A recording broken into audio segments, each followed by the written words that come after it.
I have been making clocks for 41 years, and the one thing the trade teaches you above all others is this: the most intricate mechanisms are the ones nobody thinks to open. A pocket watch handed down through 3 generations. A long case clock standing in a hallway so long the family stopped hearing it tick. You can walk past a thing every day of your life and never once suspect what is turning inside it. I thought about that for a long time after the night at Aldermere Parish Hall. I had been attending the harvest supper and presentation evening for most of my adult life. My wife Pauline used to organize the raffle table.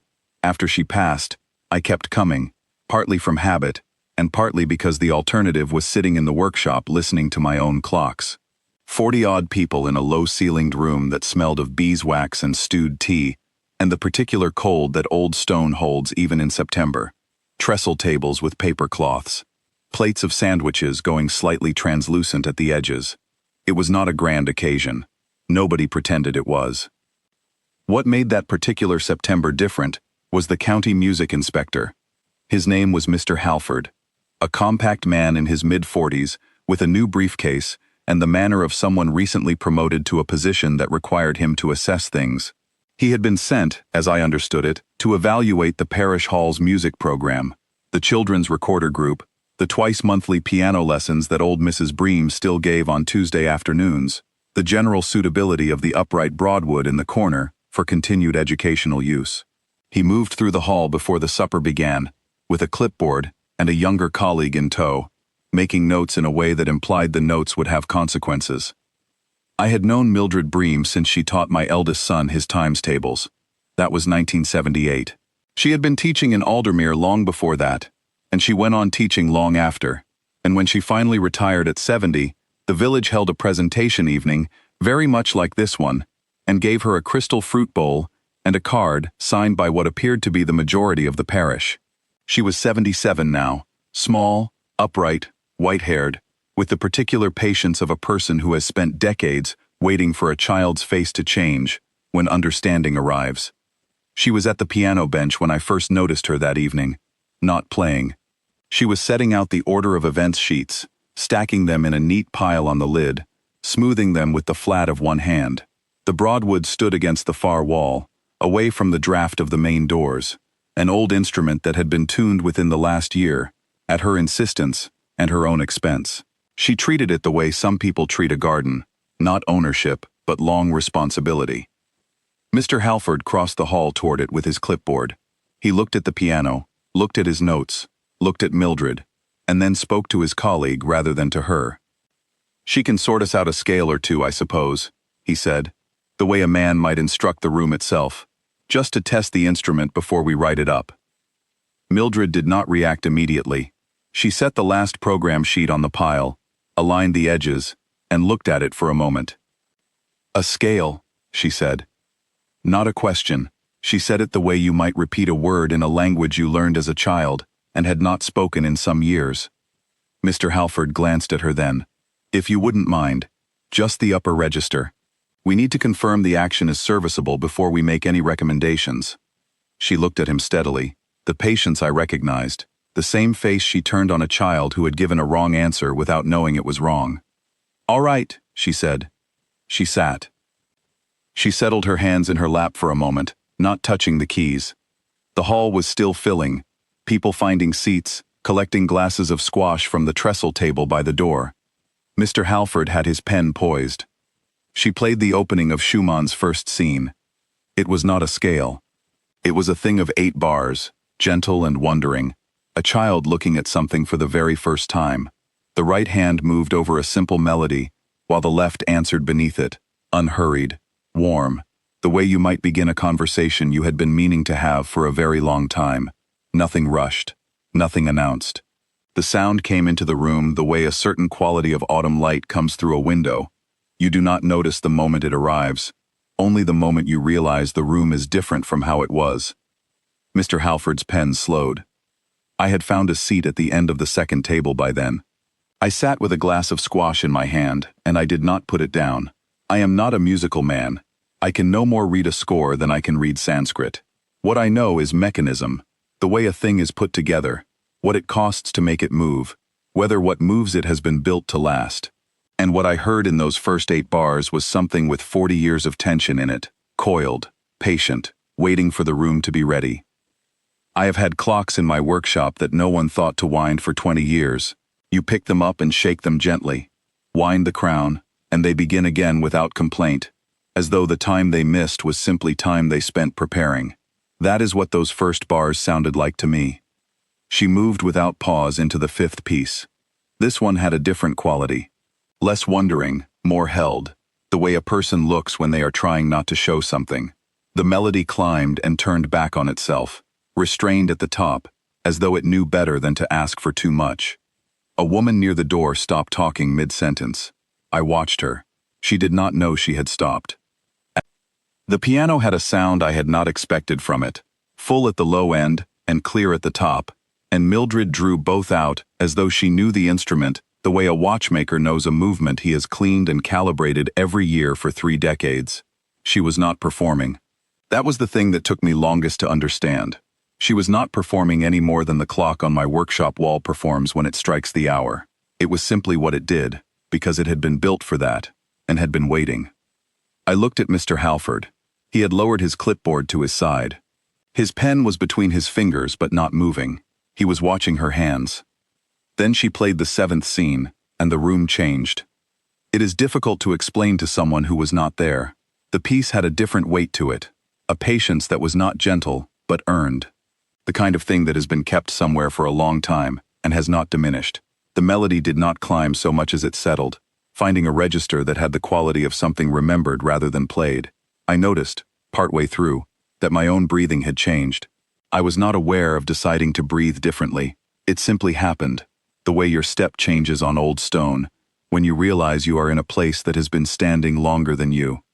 Faces turned away from their neighbors. A man at the far table set his sandwich down and did not pick it up again.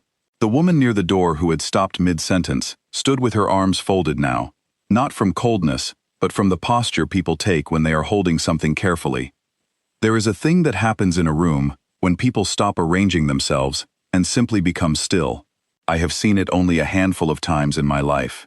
It does not announce itself. You simply notice, at some point, that it has happened. The 7th scene ended. She paused for a moment with her hands in her lap. The hall was entirely quiet. 40 people and not one of them made a sound. I know she taught herself the Schumann the winter. Her husband Arthur died. I did not know this then.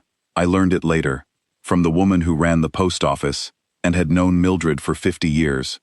Arthur had died in November, and Mildred had spent that winter sitting at this same piano, in this same hall, on Tuesday afternoons after the lessons were done, teaching herself the piece movement by movement, meaning, if she could get it right, if she could play it where the children could hear, to play it for them one day. She never had. 30 winters had passed and she never had, because the right occasion did not present itself, and because she was not someone who arranged occasions for herself. Mr. Halford had given her one without intending to. When the 14th scene began, I understood why she had saved it for last. Träumerei, dreaming. It opens on 3 notes that ask a question and then, before the question is answered, the right hand gives you something so simple and so complete that you cannot imagine anyone ever having not known it. It proceeded with the unhurried patience of something that has always known it would arrive here. Mildred played it not quickly, and not slowly, but at the pace the piece demands, the pace of a thing being remembered, a thing turned over in the hands in a quiet room, examined, and set down gently. 7 minutes of the most carefully weighted sound I have ever heard a piano make. Not silence, that is wrong, the opposite of silence. A sound so precisely itself that it filled every part of the room, the stone walls and the low ceiling, and the space between the trestle tables and the October dark outside the windows, and the room did not resist it, it received it. The way a mechanism receives the part it was built around. I am not a man who weeps easily. I mention this, not as a point of pride, but as simple information. A woman in the 3rd row, I did not know her name, put her hand over her mouth at some point in the middle of that movement. The man beside her, who I believe was her husband, put his arm around her without looking. At the table to my left, old Frank Westerby, who had been a farm foreman for 40 years and had the hands for it, sat with his elbows on the paper cloth and his face held in them, and made no attempt to look up. The final chord was held a long time. When she lifted her hands, the room needed a moment. It needed to find itself again, to remember it was a room with sandwiches and program sheets, and a squash table by the door. Then it came to its feet. Not all at once. Not in the way you see it described in books, a wave breaking. It was the way a clock chimes. One voice, then another, then the whole thing together, each one arriving because it could not stay still any longer. Frank Westerby was on his feet before I realized I was. A woman I'd never met was clapping with her program sheet crumpled in her fist. The children at the small table near the window, who had been sitting in the careful way children sit when they are not sure what to do, stood up too, following the room, and then seemed to understand that they were standing because they wanted to. Because something had happened, and it was worth standing for. Mr. Halford was still sitting. I watched him. He had his clipboard at his side, and his pen in his hand, and he was looking at Mildred Bream at the piano, and his face had the expression of a man who has walked into a room expecting one thing and found it has been something else entirely for a very long time. He stood up. He was the last one in the room to stand. He stood without making a production of it, without gesturing or speaking, and he clapped with the rest of them, and when the applause finally eased, he crossed the hall to where she was still seated at the bench. She had not risen, was sitting with her hands in her lap, looking at the keys the way you look at a thing you have finished, and he said something to her. I was not close enough to hear it. Whatever it was, she looked up at him and gave a small nod, the kind that means I know, I know. He left his clipboard on the table by the door when they went. I thought about it on the drive home. 41 years opening mechanisms that people had walked past without thinking. You learn, in that trade, not to mistake familiarity for knowledge. The clock that strikes and the room stops hearing it. The hand on the keys, Tuesday after Tuesday, autumn after autumn, the patient accumulation of something nobody had thought to ask about, because they already believed they knew what it was. She had carried it for 30 winters. I have a long case clock in my workshop that belonged to a family for 4 generations before they brought it to me. None of them knew it had a second, hidden chime, a vestigial mechanism from an earlier design, quietly present the entire time, waiting for someone to ask why the movement was built the way it was. They had lived with it for 100 years. They had stopped hearing it before they ever heard it. A room of 40 people in Aldermere did not know, until an evening in September, what had been standing among them all along. What had been teaching their children and arranging their programs and tuning its patients year by year in a stone hall that smelled of beeswax and tea. It took a man with a clipboard to open it. He did not know that either, until she played.